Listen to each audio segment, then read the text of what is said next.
एक गांव में गोविंद अपनी पत्नी सुशीला के साथ रहता था। गोविंद एक किसान था जो अपने खेतों में फसल करता था। गोविंद अपनी पत्नी के साथ आराम से रह रहा था। उस गांव के सभी लोग आराम से रहा करते थे।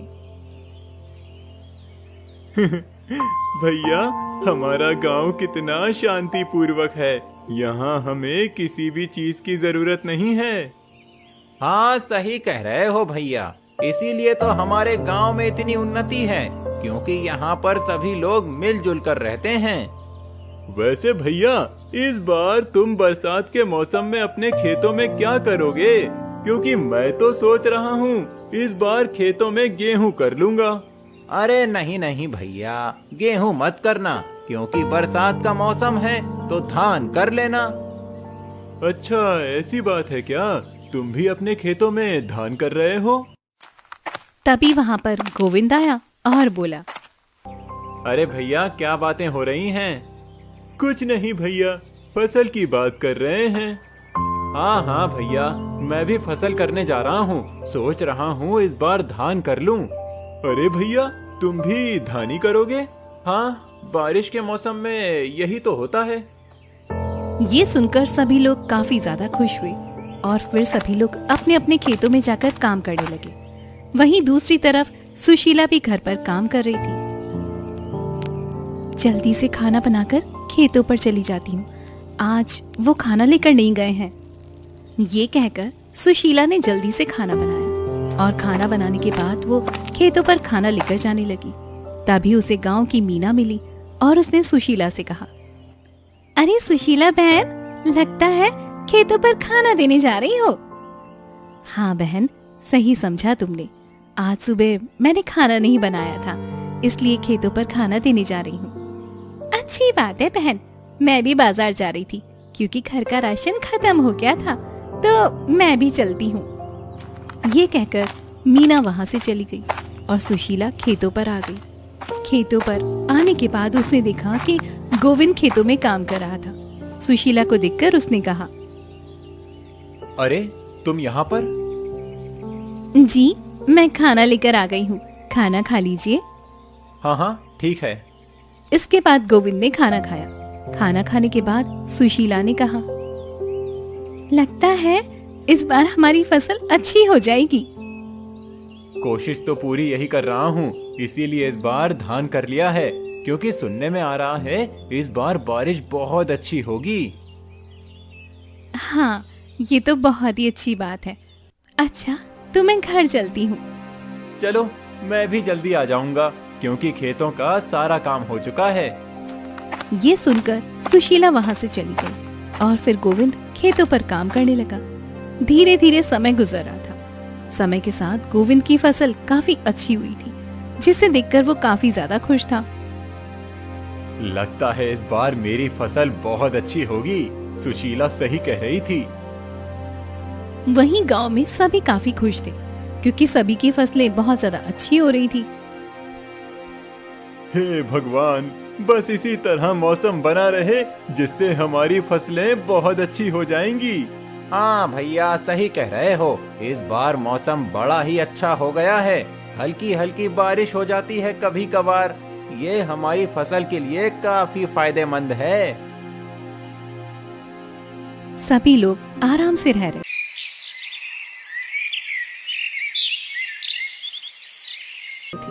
धीरे धीरे फसलें अब पकने के लिए तैयार थी, जिन्हें देखकर किसान काफी ज्यादा खुश थे। और फिर गोविंद ने कहा, बस कुछ दिन और, फिर हमारी फसल पककर तैयार हो जाएगी। हाँ हाँ, आप बिल्कुल ठीक कह रहे हैं। मैं सोच रही हूँ आप एक हफ्ते बाद ही फसल काट लेना। पर क्यों एक हफ्ते बाद? क्यों? पहले अच्छी तरह पक जाने देता हूँ, फिर काटूंगा। अजी, मुझे आजकल बहुत ही अजीब अजीब सपने आ रहे हैं। सपने में मैं बहुत ज्यादा बारिश देख रही हूँ, इसलिए कह रही हूँ। अरे ये तो सपने हैं। सपनों का और असल जिंदगी का आपस में कोई मतलब नहीं होता है, समझी तुम? अपने दिल में कोई भ्रम मत रखो। ये सुनकर सुशीला ने कुछ नहीं कहा। समय के साथ सब सही चल रहा था। एक रात वो लोग बड़े आराम से सो रहे थे।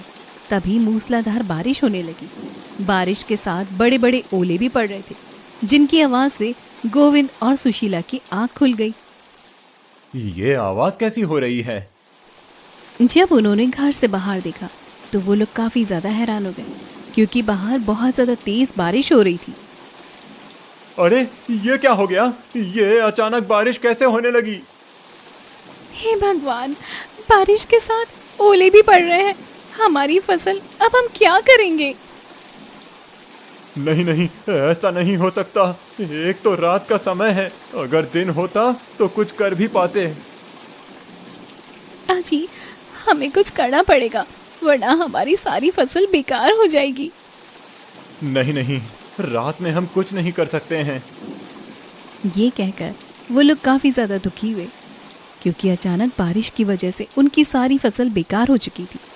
अगली सुबह जब वो लोग उठे तो हल्की हल्की बारिश हो रही थी, जिसे देखकर सुशीला ने कहा, अजी, बारिश तो बंद ही नहीं हो रही है। तो क्या हुआ?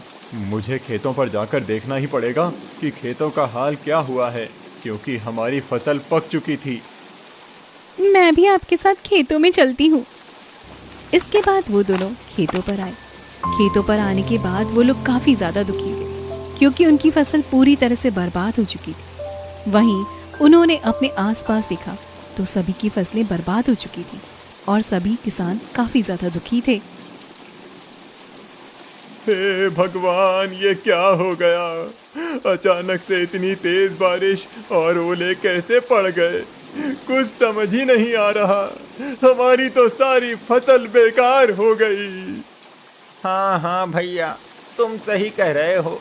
कल तक तो मौसम कितना अच्छा था, पता ही नहीं था इस बार बारिश ऐसी तबाही लेकर आएगी। वहीं सुशीला और गोविंद भी काफी ज्यादा परेशान थे, क्योंकि उनकी भी पूरी फसल बेकार हो चुकी थी। अजी, अब हम लोग क्या करेंगे? मैंने आपसे पहले ही कहा था। पर मुझे क्या पता था फसल इस तरह बर्बाद हो जाएगी। अब जल्दी जल्दी इन्हें काट लेते हैं, शायद इन्हें सुखाकर काम हो जाए। हाँ हाँ, आप बिल्कुल ठीक कह रहे हैं। इसके बाद उन्होंने अपनी फसल को काटना शुरू कर दिया, जिसे देखकर गांव वाले काफी ज्यादा हैरान हुए। अरे भैया, अब इस फसल को क्यों काट रहे हो? ये तो बर्बाद हो चुकी है। मुझे पता है भैया, पर हमारी फसल पक गई थी, इसीलिए काट रहे हैं। अगर धूप निकली तो सुखाकर हमारे घर के काम में आ जाएगी। ये कहकर उन्होंने जल्दी जल्दी फसल काटी और सारी फसल को घर में लाकर रख दिया। पर समय के साथ लगातार बारिश हो रही थी। बारिश को देखकर सुशीला और वो लोग काफी ज्यादा परेशान थे। अजी, बारिश तो बंद ही नहीं हो रही है। अगर इसी तरह से बारिश होती रही तो हमारी सारी की सारी फसल सड़ जाएगी। हाँ, तुम सही कह रही हो। कुछ समझ नहीं आ रहा, आखिर अचानक से इतनी तेज बारिश कैसे होने लगी। वहीं गांव के लोग काफी ज्यादा परेशान थे। मीना ने अपने पति हरिया से कहा, अजी सुनते हो, घर का राशन खत्म हो गया है, राशन ले आओ जाकर। तुम्हें पता नहीं है कितनी तेज बारिश हो रही है। ऐसी बारिश में मैं कहाँ जाऊंगा। अजी, तो फिर अब हम लोग क्या खाएंगे? क्योंकि घर में तो कुछ भी नहीं है और मुझे नहीं लगता कि बारिश बंद होगी। ये सुनकर हरिया भी काफी ज्यादा परेशान हो गया और वो बारिश में भीगता हुआ बाजार जाने लगा। तभी हरिया के घर के सामने से गोविंद गुजरा और उसने कहा, अरे हरिया भैया, कहाँ जा रहे हो इतनी तेज बारिश में? राशन खत्म हो गया है, वही लेने जा रहा हूँ। क्या राशन? ऐसा करो, तुम मेरे घर से ले लो। आगे तो बहुत ज्यादा पानी भरा हुआ है, तुम नहीं जा पाओगे। ये कहकर गोविंद ने हरिया को राशन दिया, जिसके बाद वो घर पर आ गया। धीरे धीरे समय गुजर रहा था। बारिश बहुत ज्यादा तेज हो रही थी और एक सुबह जब सुशीला उठी तो उसने देखा उसका घर पूरा पानी से भर गया था, क्योंकि उसकी छत टपक रही थी। ये देखकर उसने अपने पति से कहा, अजी, हमारी तो छत टपक रही है, अब हम क्या करेंगे? अगर इसी तरह से छत टपकती रही तो हमारा पूरा घर पानी से भर जाएगा। ये सुनकर गोविंद भी काफी ज्यादा परेशान हुआ और उसने कहा, तुम ठीक कह रही हो, मैं कुछ ना कुछ करता हूँ। पर आप क्या करेंगे? हमारे पास तो पैसे भी नहीं है जी, जो हम घर से ही करवा पाए। हाँ हाँ मुझे पता है, पर तुम चिंता मत करो, बारिश बंद हो जाने दो, मैं गांव के सेठ से उधार पैसे ले आऊंगा। इसके बाद वो लोग बारिश बंद होने का इंतजार करने लगे। शाम के समय बारिश हल्की हुई, जिस पर गोविंद ने कहा, मैं सेठ के यहाँ जा रहा हूँ, जल्दी ही पैसे लेकर आ जाऊंगा। ठीक है, आप जल्दी जाइए, कहीं ऐसा न हो बारिश फिर से तेज हो जाए। इसके बाद गोविंद सेठ के घर पर आ गया। सेठ ने गोविंद को देखा तो उससे कहा, अरे गोविंद, इतनी बारिश में तुम यहाँ पर? सेठ जी, मुझे कुछ पैसे चाहिए, मेरे घर की छत बहुत टपक रही है, इसी वजह से। पैसे तो मैं तुम्हें दे दूंगा, पर तुम कब तक मेरे पैसे लौटा पाओगे? सेठ जी, मैं जल्दी ही आपके पैसे दे दूंगा। आपको तो पता ही है, इस बारिश ने सभी की फसल खराब कर दी है। हाँ हाँ मुझे पता है, ठीक है, मैं तुम्हें पैसे दे देता हूँ। इसके बाद सेठ ने गोविंद को पैसे दे दिए और गोविंद सारा सामान लेकर आ गया। सामान लाने के बाद उसने अपनी घर की छत को ठीक किया और वो लोग आराम से रहने लगे। पर लगातार बारिश हो रही थी, जिस वजह से गांव के लोग भी काफी ज्यादा परेशान थे। हे भगवान, ये अचानक इतनी तेज बारिश कैसे होने लगी, कुछ समझ नहीं आ रहा है। हमें नहीं पता था कि इतनी तेज बारिश होगी। हमने तो सोचा था हल्की फुल्की होगी, हर साल की तरह। सभी लोग बारिश बंद होने का इंतजार कर रहे थे, क्योंकि अगर बारिश बंद न हुई तो जल्दी उन लोगों के गांव में बाढ़ आ जाएगी, क्योंकि गांव में कई जगह पर पानी भर चुका था। हे भगवान, हमारे गांव में तो पानी भरना शुरू हो गया, वहीं बारिश भी लगातार हो रही है। अजी, अब हम लोग क्या करेंगे? क्योंकि अगर ऐसा ही चलता रहा तो हमारे गांव में बाढ़ आ जाएगी। तुम परेशान मत हो, जब तक हम लोग घर में हैं तब तक हम सुरक्षित हैं। पर हमारा घर कितना पुराना है, आपने देखा नहीं हमारा घर कैसे टपक रहा था। तुम चिंता क्यों कर रही हो? मैंने घर सही कर दिया है, अब कुछ नहीं होगा।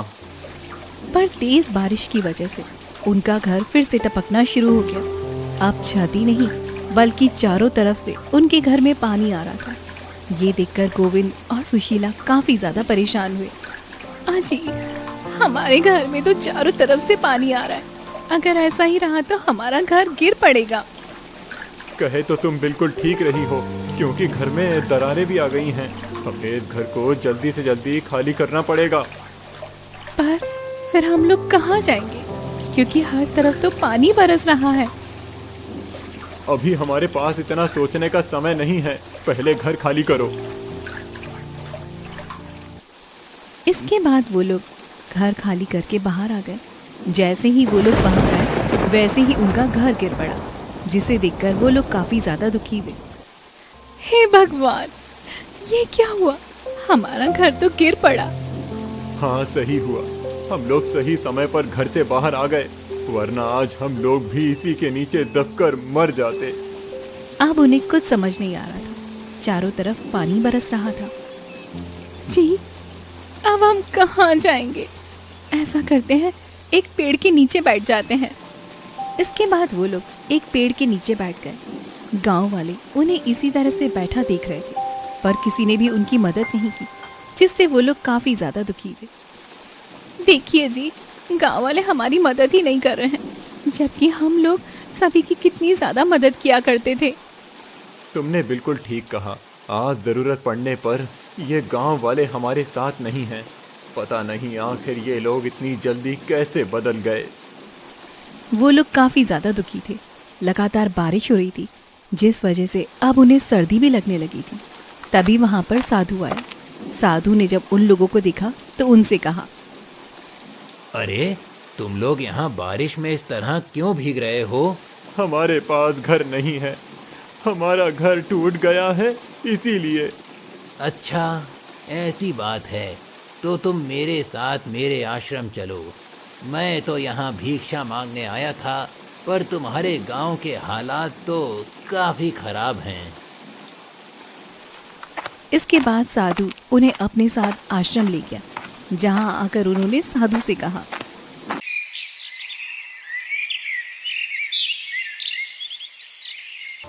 आपका बहुत बहुत धन्यवाद साधु महाराज, जो आपने मेरी मदद की।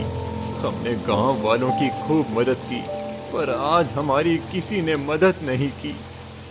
यही होता है, जब हमें जरूरत पड़ती है तब हमारी कोई मदद नहीं करता। तुम चिंता मत करो, तुम लोग आराम से मेरे आश्रम में रहो।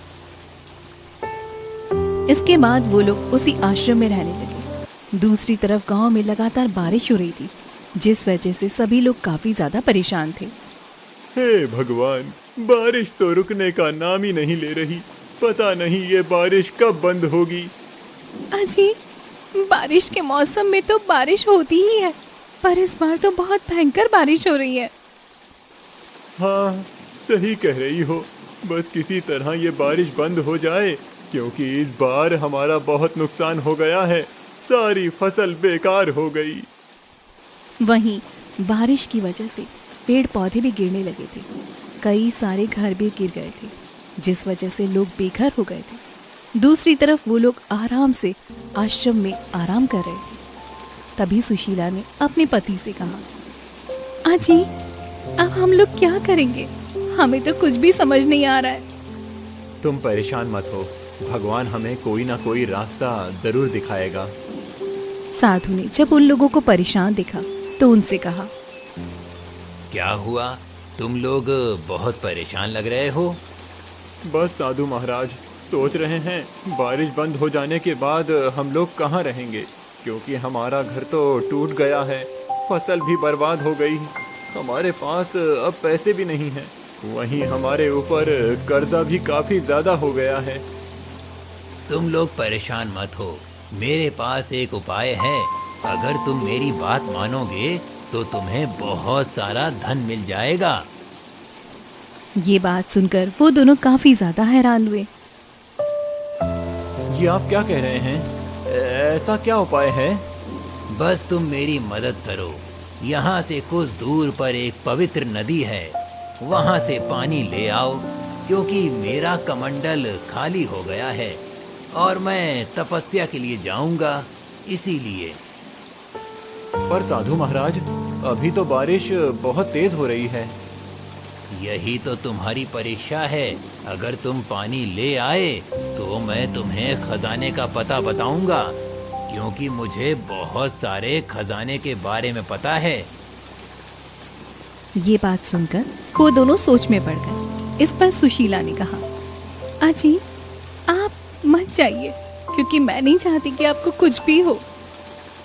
अरे तुम परेशान क्यों हो रही हो? नदी पास ही है, और अगर इससे हमारी गरीबी दूर हो सकती है तो मैं ये काम जरूर करूँगा। इसके बाद वो उसी नदी से पानी लाने के लिए चला गया। लगातार बारिश हो रही थी, उसे काफी सारी परेशानियों का सामना करना पड़ रहा था। हे भगवान, ये बारिश कब खत्म होगी?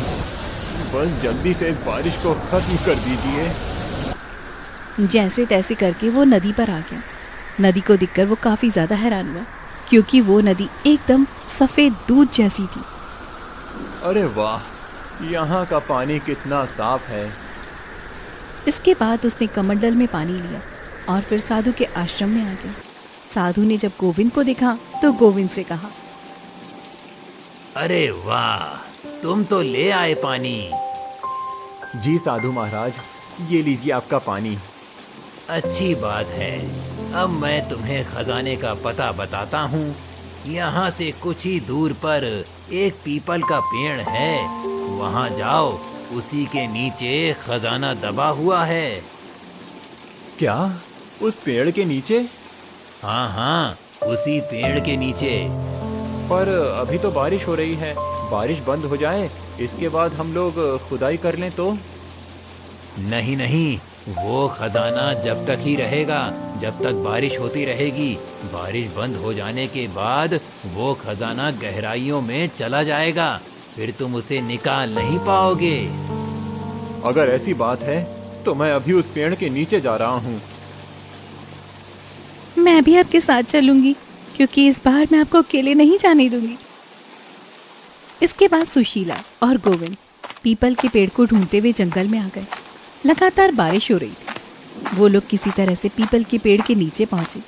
पीपल के पेड़ को देखकर सुशीला ने कहा, लगता है ये वही पेड़ है जिसके बारे में साधु जी बता रहे थे। हाँ, सही कह रही हो, हमें खुदाई करनी चाहिए। इसके बाद उन्होंने खुदाई की। अभी उन्होंने थोड़ी ही खुदाई की थी, तभी उन्हें एक बक्सा दिखाई दिया। और जब उन्होंने बक्सा खोला तो उसमें बहुत सारा सोना चांदी था, जिसे देखकर वो लोग काफी ज्यादा खुश हुए। अरे वाह, यहाँ तो सच में खजाना था। इसका मतलब साधु बाबा सच कह रहे थे। अब जल्दी से खजाना लेकर आश्रम चलते हैं, क्योंकि यहाँ रुकना सही नहीं है। हाँ ठीक है, चलिए। इसके बाद वो लोग खजाना लेकर आश्रम आ गए। जैसे ही वो लोग आश्रम पहुंचे वैसे ही बारिश बंद हो गई, जिसे देखकर वो लोग काफी ज्यादा खुश हुए। तभी साधु ने उन लोगों को देखा और उनसे कहा, अरे तुम लोग आ गए, तुम्हें खजाना मिल गया। हाँ हाँ साधु महाराज, हमें खजाना मिल गया है। अब तुम लोग जाओ, क्योंकि अब मैं तपस्या के लिए जा रहा हूँ। वैसे भी अब मौसम खुल गया है। ये सुनकर वो लोग काफी ज्यादा खुश हुए और अपने गांव आ गए, जहां उन्होंने देखा सभी लोगों की हालत काफी ज्यादा खराब थी। घर टूट चुके थे। मीना और हरिया का घर भी टूट चुका था। जब उन्होंने ये सब कुछ देखा तो उन्हें काफी ज्यादा दुख हुआ। अजी, यहाँ की हालत तो काफी ज्यादा खराब हो गई है। ये सब इन्हीं लोगों के कर्मों के कारण हुआ है। इन्होंने हमारी मदद नहीं की थी, इसी वजह से। वहीं जब उन लोगों ने गोविंद और सुशीला को देखा तो वो लोग काफी ज्यादा हैरान हुए। अरे तुम लोग कहाँ चले गए थे? हमें तो साधु महाराज ले गए थे और उन्हीं की कृपा से अब हम लोग बहुत अमीर भी हो गए। ये सुनकर उन गांव वालों को अपनी गलती का एहसास हुआ। तभी वहां पर सेठ आया। सेठ ने जब उन दोनों को देखा तो उनसे कहा, अरे तुम लोग कहाँ चले गए थे? मैं तो सोचा तुम मेरे पैसे लेकर भाग गए। नहीं नहीं सेठ जी, बारिश की वजह से हमारा घर टूट गया था, इसीलिए हम यहाँ से जंगल में चले गए थे। ये तो बहुत अच्छी बात है। वैसे पैसों का इंतजाम हो गया क्या? जी सेठ जी, हमारे पास पैसे हैं, हम अभी आपको दे देते हैं। ये कहकर गोविंद ने सेठ को पैसे दे दिए, जिसे देखकर वो काफी ज्यादा खुश हुआ और बोला, अच्छी बात है। अच्छा, अब मैं चलता हूँ। तुम्हें जब भी जरूरत हो तब तुम पैसे ले जाना। ये कहकर सेठ वहां से चला गया। चलो, अब हम लोग भी अपने लिए नया मकान बनवा लेते हैं। जी हाँ हाँ, आप बिल्कुल ठीक कह रहे हैं। अब हम बहुत बड़ा मकान बनवाएंगे। इसके बाद उन्होंने अपना फिर से मकान बनवाया। वहीं गांव वाले धीरे धीरे करके अब फिर से अपने हालातों को सही कर रहे थे।